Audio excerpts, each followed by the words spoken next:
Puerto Rico, a land of incredible tropical beauty. The deep blue sea, swaying palms, ancient Spanish forts, and rainforest sunsets. Connecticut, home to everything identified with the Yankee, from old New England architecture to snow. So what could this state and this Caribbean island possibly have in common? Would you like to see an example of the bond, the link between Connecticut and Puerto Rico? Well, some people have suggested that I come here to Peñuelas, a southwestern Puerto Rican town, and use this as a demonstration for you.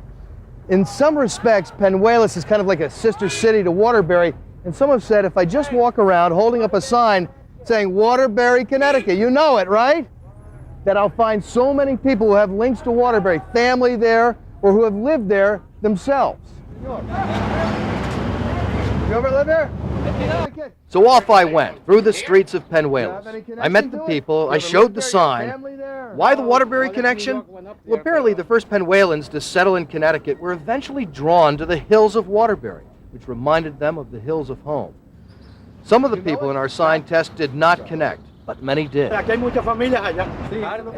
Mucho familia is what we heard time and time again. People here with people in Waterbury. She has been there 12 years now, and she's doing all right, thank God.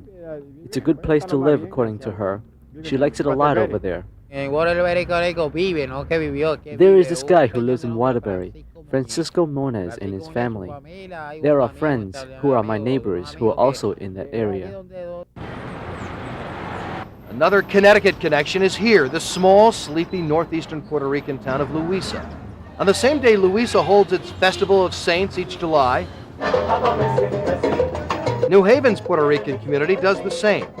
In fact, the ties between Connecticut and the island are so deeply rooted, American Airlines has a daily nonstop to San Juan from Bradley. Ana and Pedro Ortiz wish they were on the next flight back to Hartford. They have retired to a dramatic hillside in the town of Caguas, surrounded by luscious island vegetation. But this is not the retirement they had hoped for. We love Connecticut. For more than 30 years, their life was in Connecticut, much of it running a successful grocery business in Hartford. Their American dream was shattered the night of October 10th, 1979, when Pedro was shot by robbers breaking into his home. Within a few years, his doctor insisted a warm climate was the only answer to his pain. I was depressed, when he told me, because so many years working over there and everything got good.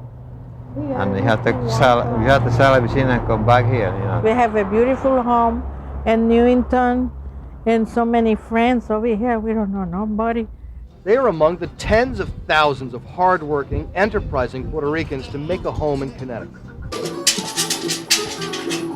Pedro Mestre hasn't missed a beat in the 40 years he has been in business in Bridgeport. There were no record shop here. There were no jewelry store. Pedro and his brother Miguel saw an opportunity and went for it, working long hours and long, hard weeks so their children could have a better life. All the things that we did for them, they really understand it now, that we sacrifice. And they have prospered. One son is an architect, another getting his PhD in astronomy, and the other two are artists. Danny and Ricky Mestre have helped to organize other young Bridgeport area Latinos in the creative arts into a group provocatively named Spanish Fly. Freak out! Danny is a filmmaker. Ricky is a photographer, illustrator, and cartoonist. They all have a brash American urban style, yet with a Spanish flair. There's always been some art organization for white people and black people, so we wanted to do something that was predominantly Hispanic. We wanted to find a way of combining two cultures without compromising either one. Being Puerto Rican, Connecticut style. Here the cultures meet and mix.